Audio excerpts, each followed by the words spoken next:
Life can change in a heartbeat. When Emily walked out on her 9-year-old autistic daughter, no one expected Josh, a man who barely knew how to boil pasta, to discover a strength within himself that would move millions. This is a true story about abandonment, resilience, and the transformative power of unconditional love in a quiet town in North Carolina.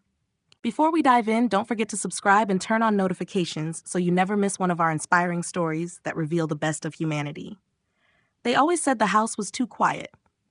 But ever since Mia turned 9, that silence had a different tone to it. Not peaceful, not calm, just vacant. Josh Parker stood in the kitchen of their modest home in Cary, North Carolina, staring blankly at the note taped to the fridge. It was written in hurried cursive, the pen having dug too deeply into the paper. One line, no signature, just 4 words that ripped the seams of his universe. I can't do this. The milk on the counter had gone warm. Cereal remained soggy in the bowls. The digital clock on the microwave blinked 1200, as if even time had given up. Upstairs, in a room with blackout curtains and 1,000 tiny details that couldn't be moved without consequence, Mia sat on the floor, tracing the same wooden puzzle piece across the carpet over and over again. Josh had never seen her cry. Not once. She'd scream. She'd shut down. She'd flap her hands or curl into a ball when things were too loud. But tears? No. That wasn't her language. Neither was his. He walked like a ghost through the rest of the day. Picked up socks that weren't dirty. Rearranged mail he'd already read. Every corner of the house held her absence. Emily's perfume lingering on the hallway scarf, her toothbrush still in the holder, her coffee mug sitting in the sink as if she'd be back in 5 minutes. They had always depended on Emily for translation.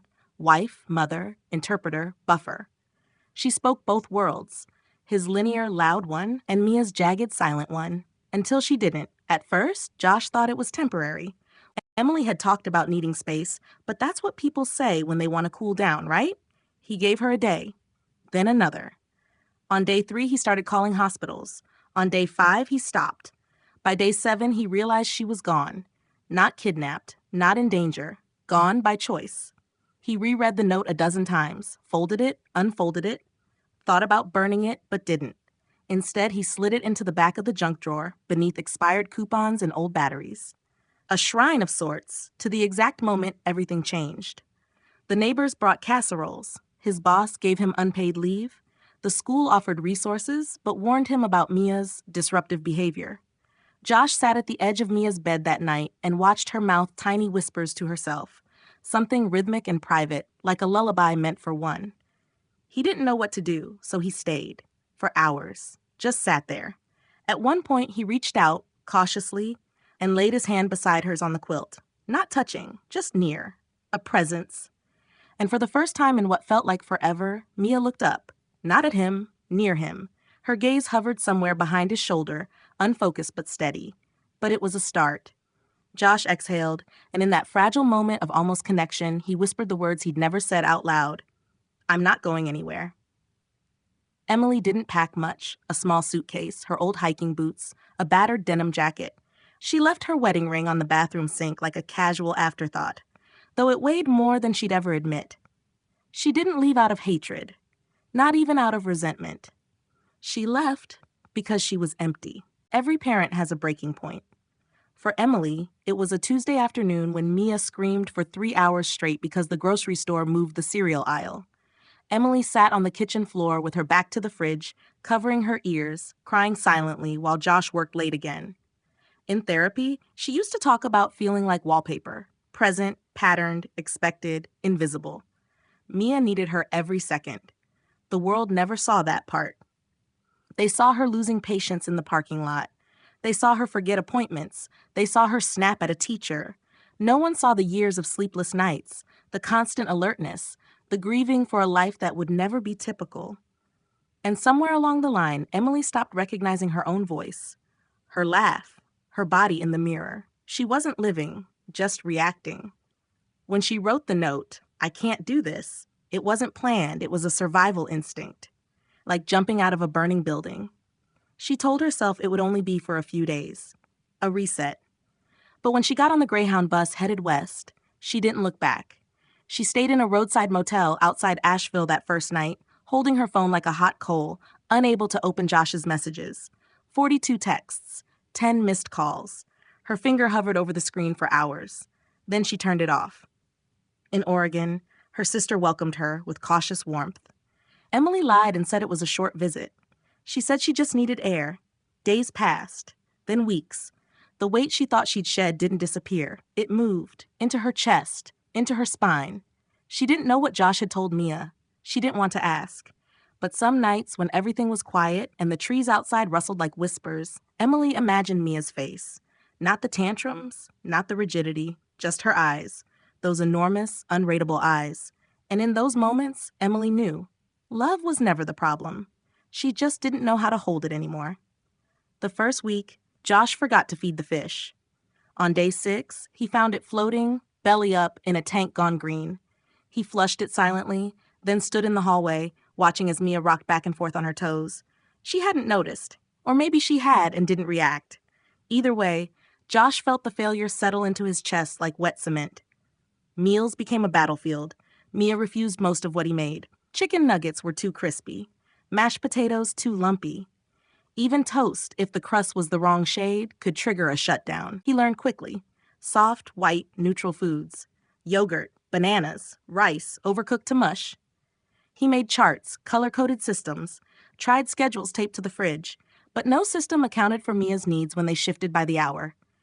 Then there were the nights. Josh tried everything, white noise, blackout curtains, weighted blankets. Still, Mia wouldn't sleep, or she'd sleep for 20 minutes, then scream. Sometimes she curled in the corner of the room, her knees tucked tight against her chest, whispering gibberish. He stopped trying to fix it and just sat beside her. Night after night. By week 3, the school called. Mia had bitten another student who brushed her arm in the hallway. The principal suggested alternative placements. Maybe something more specialized, she said gently, like she was offering him a gift, and not a removal. Josh hung up without responding. He was tired of being offered escape hatches.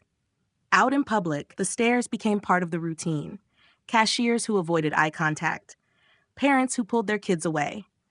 Once at the pharmacy, a woman said, "You're so brave," as if bravery was a choice. One rainy afternoon, Josh knelt on the floor of the grocery store as Mia had a full meltdown over the wrong brand of applesauce. Her screams echoed down the aisle. He braced for judgment. Instead, an elderly man walked past them and placed a hand on Josh's shoulder. Just a second. Just a silent gesture. Josh cried in the car after that. By the end of the month, he started documenting everything. Not for pity, for clarity. He recorded notes, voice memos. Eventually, he made a video, raw, unedited, showing how he and Mia navigated breakfast. No narration, no background music, just honesty. He posted it online, thinking no one would watch. Within 2 days, it had over 300,000 views, and a message appeared in his inbox from a father in Kansas. "You gave me courage." Josh stared at the words for a long time, then looked over at Mia, who was lining up Matchbox cars by color. He didn't know what he was doing, but maybe, just maybe, he wasn't alone. It started with a spoon. One morning, Josh handed Mia a yellow plastic spoon instead of the usual white one. She paused, stiffened, and then, to his surprise, took it. No screaming, no rejection, just a glance, a pause, and acceptance. He didn't say anything, didn't cheer or make it a moment. He just nodded, and they moved on. But inside, a shift began. Josh started noticing patterns, not just in Mia, but in himself. He was less reactive, more patient. He spoke softer, slower. Not because someone told him to, because it worked. He let go of the idea that he had to fix Mia. He focused on understanding her. Every morning now began with the same ritual. Rice cereal, 2 slices of white toast, and 10 minutes of quiet before school prep. It wasn't much, but it was theirs. He built visual charts for everything, brushing teeth, getting dressed, packing the backpack. Mia responded, not perfectly, but the tantrums lessened. One evening, she touched his hand, intentionally. It wasn't long, just her fingertips on his wrist, but Josh didn't move, didn't breathe. He let her lead. She held for 3 seconds, then went back to her blocks. He wept in the bathroom with the door closed. The second video he posted showed them at bedtime. He read her the same book, Goodnight Moon, every night. She never looked at him when he read, but she listened. She always listened. People began commenting. Other parents, therapists, even strangers. Some criticized. Most thanked him. One message stood out. You don't have to be perfect, just present. Josh wrote it on a sticky note and put it on the fridge. By the third month, he knew Mia's patterns better than anyone else. He could anticipate her sensory triggers. He made her feel safe, not always happy, but safe. And in that safety, she began to trust him. Their world was still small, unpredictable, but it was also honest and growing.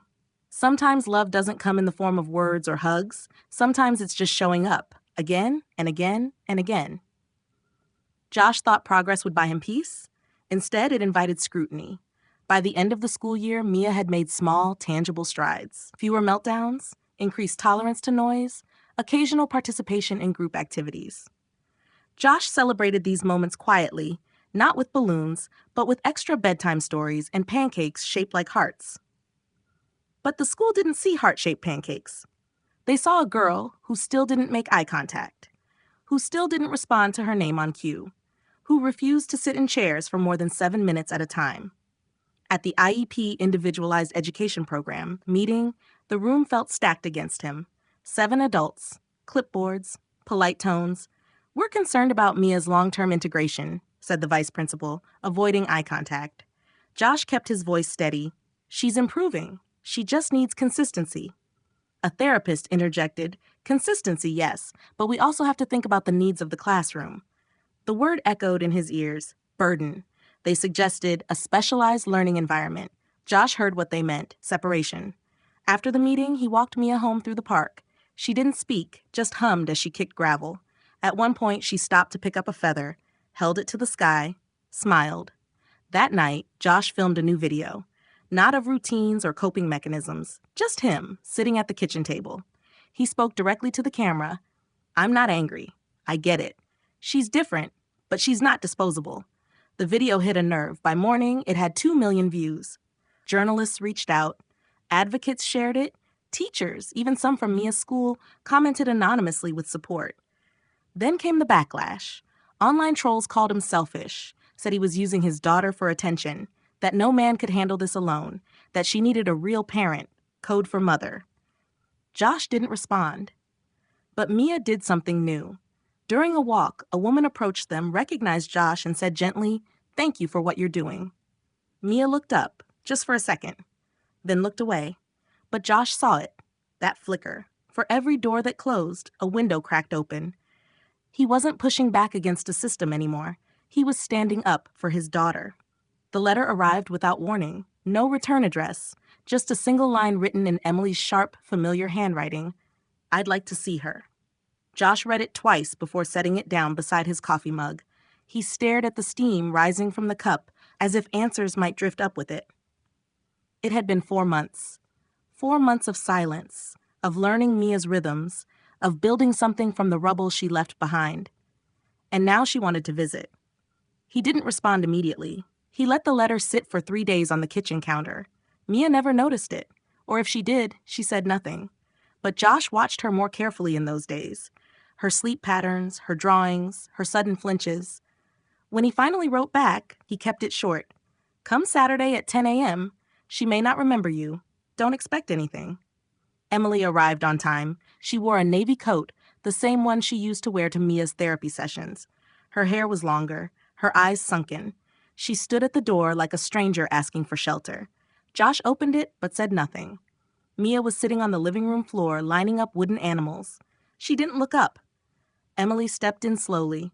Her eyes scanned the house, the post-its, the picture schedules, the quiet harmony of adaptation. I didn't know where to start, she said, barely above a whisper. Josh crossed his arms. Then don't start, just observe. Emily sat on the floor a few feet away from Mia. Not too close, not looming, just present. For 20 minutes, she watched. Then Mia did something Josh hadn't expected. She reached for a wooden elephant, turned it once, and placed it, carefully, near Emily's foot. Emily didn't touch it, just looked at it, tears gathering quietly. Later, after Mia had gone upstairs, Emily and Josh sat in silence at the kitchen table. I was broken, she said. So was I. I don't expect to come back. I just needed to see her, to see that. She's okay. Josh nodded slowly. She's not okay, but she's safe, and she's growing, without you. Emily nodded, took a breath that trembled, and stood up. She didn't ask for photos or a hug or forgiveness. She just looked once more toward the staircase and said, "Tell her I left a gift. It's in the bag." Josh didn't walk her out. After the door closed, he opened the bag. Inside was a single book, Goodnight Moon, the same edition they used to read together. He placed it on Mia's shelf, spine out. That night, as she chose her bedtime story, her fingers hovered near it, then moved past. Josh read her another favorite, kissed her forehead, and turned off the light. He whispered the words Emily hadn't stayed long enough to say, "Good night, room. Good night, moon. Good night, my girl." It happened on a Thursday. Josh had just stepped into the shower when he smelled smoke. He bolted out, still dripping, and followed the scent to the kitchen. A dish towel had fallen against the stove burner. The fire was small but growing. He grabbed the extinguisher, heart pounding, hands shaking. Mia was still in the living room, frozen. Not crying, not screaming, just standing, paralyzed by the noise and flashing light from the smoke detector. Josh yelled her name, but she didn't move. In that moment, he understood something terrifying. Mia didn't know what to do in danger. He rushed to her, scooped her up, and carried her outside into the cold. They stood on the lawn while the fire smoldered behind them. The damage was minor. The smell lingered for weeks, but something larger had burned, the illusion of control. Josh spent the night on the couch, Mia curled next to him in a nest of blankets. He stared at the ceiling, haunted by what-ifs. What if he hadn't smelled it in time? What if he had been asleep? The next morning, he called the fire department's outreach unit, asked about safety plans for nonverbal children. The woman on the phone was kind. She mailed a packet. Josh studied every page. He made new flashcards, smoke, fire, outside. He walked Mia through drills, practiced grabbing her hand and going to the door. The first few times she resisted, then she followed. Another video went online, teaching fire safety to my autistic daughter. This time, the views didn't matter. It was survival. Later that week, a woman from a local autism support group dropped off a custom safety kit. She brought snacks, too. Stayed for coffee? Her name was Lorraine. She had a son, now in college, also autistic. Josh asked her, "When does it get easier?" She smiled gently. "It doesn't, but it gets fuller." That night, Josh sat with Mia on the floor, building Lego towers. She placed a blue brick in his hand. Looked up, briefly. That was their language. In bricks, in drills, in the fire that didn't consume them, only refined them. It was a Tuesday morning. Rain tapped the windows gently while Josh packed Mia's lunch. She was in the next room, humming to herself, tapping blocks against the floor in perfect intervals. Routine was everything. He knew better than to disrupt it. But that day, something felt different. Mia had been more alert lately, not in a loud way, but in small shifts. She was observing more, mimicking patterns, holding eye contact for half seconds longer. Josh slid her lunch into the backpack and turned around to find her standing silently at the doorway. No toy, no flapping, just standing. Then, without prompting, she said, "Juice." Josh froze. It was the first spontaneous word she had said in over a year. He didn't celebrate out loud. Just walked slowly to the fridge, pulled out her favorite juice box, and handed it to her like it was nothing. But inside, his heart shattered and reformed in the same breath. That evening, they sat on the couch together watching her favorite cartoon. She reached for his hand. Not just a touch, she held it. Josh didn't move. He knew enough now to let her lead. She gripped his fingers, not tightly, but deliberately. She looked at the screen, then at him. "Mia," she said. It was her own name. He smiled. "Yes, that's you." The silence that followed wasn't empty. It was full of years of trying, of sleepless nights, of therapy sessions and tears. And now a moment. Later that week, he posted another video. No dramatics, no edits, just a title. She said her name. The comment section overflowed. But none of it mattered as much as the way Mia began to look at the world differently, and how, slowly, she let the world look back. The letter from Emily's lawyer came by certified mail. She wanted shared custody. Josh stared at the document as if it might morph into something else. He'd known, deep down, that the visit hadn't been the end. Still, reading those words hit harder than he expected. He had every legal right to say no. Abandonment was clear, documented. The court would lean his way. But that wasn't the point. That night, he sat beside Mia while she slept. Her breathing was steady. Her fingers twitched, a sign of dreams. Maybe good ones. He thought about everything they'd built, every ritual, every glance, every breakthrough. Not perfect, but real and earned. Emily hadn't earned this version of Mia. He met with a lawyer the next morning, told her everything. The abandonment, the visit, the progress. The lawyer listened, took notes, and finally asked, "What outcome do you want?" Josh paused. "I want what's best for Mia, even if it's not me." The words surprised him, but once said, they felt right. A custody hearing was set for early fall. In the meantime, supervised visits were allowed. Josh agreed reluctantly. He was there for everyone, watching closely. Emily tried. Mia remained distant. At one visit, Mia clutched her juice box and said quietly, "No." Emily froze. "What did she say?" Josh answered, "She's choosing." He didn't need a courtroom. He already had his answer. And so did Mia. The house was still quiet, but it was no longer empty. Mia was now 10. Her sentences had grown. Not many, but enough. She said juice and book and sometimes even love. Her world remained different, but it was no longer disconnected.